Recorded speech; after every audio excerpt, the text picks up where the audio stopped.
Hello friends, स्वागत है हमारे यूट्यूब चैनल पर। आपको नई नई कहानियाँ और इस कहानी के अगले पार्ट को सुनने के लिए हमारे चैनल को सब्सक्राइब करें, बेल आइकन दबाएं और अपने दोस्तों के साथ शेयर करें और कमेंट में बताएं कि आपको यह कहानी पसंद आ रही है या नहीं।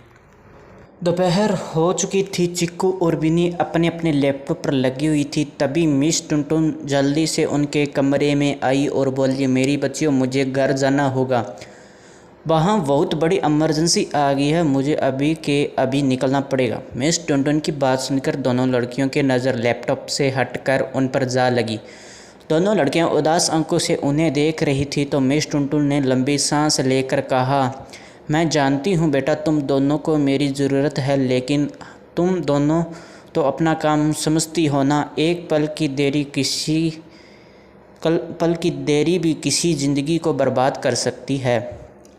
चिक्कू और बिन्नी उठी और मिस टुनटुन के गले लगकर बोली, हम जानते हैं मिस, लेकिन यहाँ ये सब हम कैसे संभालेंगे? हमें जो काम आपने दिया है उसके बारे में हमें बिल्कुल भी नहीं पता है, हम कैसे करेंगे ये सब? मिस टुनटुन ने दोनों लड़कियों को खुद से अलग कर कर कहा, तुम अकेली का हूँ, मैं फ़ोन पर तुम दोनों के साथ रहूँगी ना। और फिर मिस्टर इक्का है ना, कुछ भी प्रॉब्लम हो उनसे बोलना, वे सब कर देंगे। मिस टुनटुन ने अपना हैंडबैग उठाया और चलने लगी। चिक्कू बोल पड़ी, क्या हम आपको स्टेशन तक छोड़कर आ सकते हैं?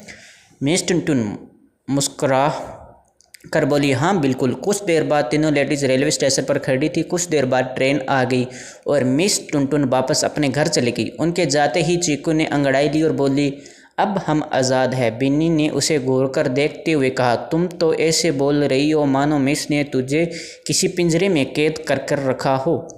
पिंजरा ही तो है मिस, उनके रहते तो हम कभी बाहर ही नहीं निकल पाते।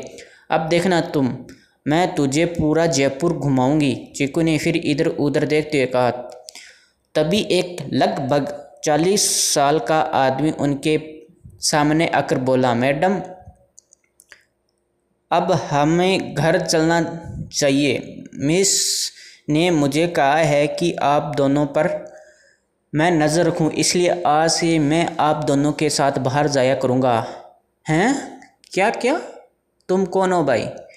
हम नहीं जानते तुम्हें, हमें किसी की ज़रूरत नहीं है, हम खुद आ जा सकते हैं। चिक्कू ने उस आदमी पर गुस्सा करते हुए कहा। बिन्नू चिक्कू की हालत देखकर ज़ोर ज़ोर से हंसने लगी और हंसते हुए बोली, भाई चलिए हम आते हैं।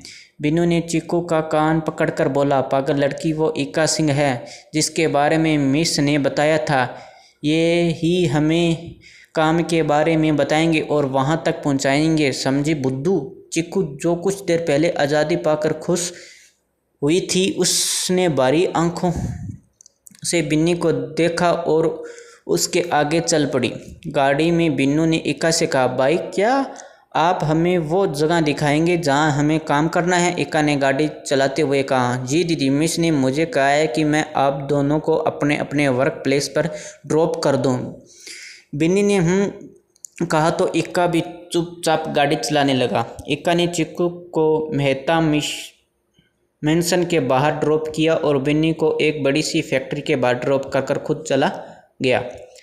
भाई, अगर आप नहीं आए तो कल का प्रोग्राम कैंसिल ही समझिए। जब तक आप नहीं आएंगे तब तक यहाँ कुछ नहीं होने वाला। मेहता मेंशन में तन्वी अपने भाई से बात करती हुई इधर उधर घूम रही थी। तभी उसकी नज़र बाहर से आती हुई चिक्कू पर गई तो उसने फ़ोन रखा और चिक्कू की ओर बढ़ गई।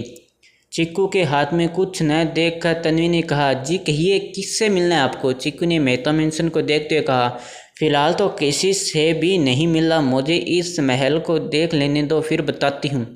तन्वी को चिक्कू की बात समझ नहीं आई तो उसने हैरानी से चिक्कू को देखने लगी, लेकिन चिक्कू अभी भी उसे बड़े से मेंशन को देख रही थी, मानो पहले उसने इतना बड़ा और अच्छा महल कभी देखा ही ना हो। तन्वी ने चिक्कू की हेल्प करने के इरादे से कहा, देखिए मैं आपकी हेल्प कर सकती हूँ, आप मुझे बताएं किससे मिलना है आपको।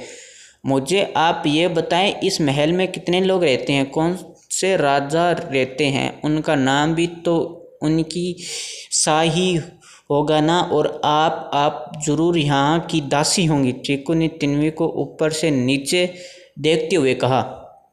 चीकू की बात सुनकर तन्वी को हल्की सी हंसी आ गई। उसने चीकू के सवालों का जवाब देते हुए कहा, यहाँ दो लोग रहते हैं, मैं और मेरे पापा, कोई राजा कोई दासी नहीं रहती हैं। तो क्या ये देखने में ही महल है? चीकू ने मुँह बनाकर कहा, मानो उसने जो जो सोचा होगा उन सब पर पानी फिर गया हो। जी, आप मुझे बताएंगे कि आप यहाँ क्या करने आई हैं? अगर आपका मन हो तो तन्वी ने एक बार फिर से अपने सवाल का जवाब पाने की उम्मीद में कहा। हाँ, वो यहाँ एक इवेंट है कल का, बर्थडे का, उसके लिए मुझे डेकोरेशन का ऑर्डर मिला है, तो मैं उसके लिए आई हूँ। मुझे देखना है कि जगह वगैरह का क्या सीन है, तो आप मुझे बता दें अगर आपकी कोई चॉइस हो तो। चीकू ने सब एक सांस में कह दिया। तन्वी, ओहो, लेकिन जहाँ तक मुझे पता है हमने तो किसी कंपनी को ये ऑर्डर दिया है। जी, आपने बिल्कुल सही कहा, कंपनी को ही दिया है। वो क्या है ना, वो कंपनी मुझे संभालनी है और आज पहली बार मैं इस काम में आई हूँ। हालांकि थोड़ी बहुत जानकारी है और मेरे पास हेल्पर भी बहुत है, लेकिन मैं अपने हिसाब से काम करने वाली लड़की हूँ। चीकू ने बड़े ही अदब और लहजे में कहा। तन्वी, ओके, आइए मैं आपको जगह दिखाती हूँ। चीकू तन्वी के साथ चल पड़ी तो तन्वी ने घर के सर्वेंट से दो कॉफ़ी के लिए कहा तो चीकू बोल पड़ी, अगर आप मेरे लिए कॉफ़ी मंगा रही है तो प्लीज़ ना मंगाए, मैं कॉफ़ी नहीं पीती। तन्वी, तो फिर क्या लोगी आप? जी शुक्रिया, मुझे कुछ नहीं चाहिए, चीकू ने कहा। इधर बिन्नी अपने वर्क प्लेस पर पहुंच गई थी। वहां उसे एक लड़की दिखाई दी जो शायद उसी का इंतज़ार कर रही थी। बिन्नी को देखते ही लड़की मुस्कुराई और हाथ बढ़ाते बोली, हाय मैम, मैं सिमरन, आपकी पर्सनल असिस्टेंट। बिन्नी ने उसे हाथ मिलाए और उसके साथ बिना कुछ बोले चल पड़ी। सिमरन उसे काम समझा रही थी और बिन्नी उसे ध्यान से सुन रही थी।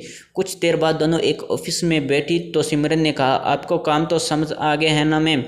बिन्नी ने मुस्कुराकर कहा, हाँ बिल्कुल आ गया है, मिस ने मुझे सब समझा दिया था। सिमरन मुस्कुरा दी तो बिन्नी भी हल्की सी मुस्कुराकर पास रखी हुई नोटबुक देखने लग गई। शाम में चीकू घर के लिए निकली। उसने इक्का का वेट नया किया। वो जयपुर की सड़कों पर अकेले ही चलने लगी।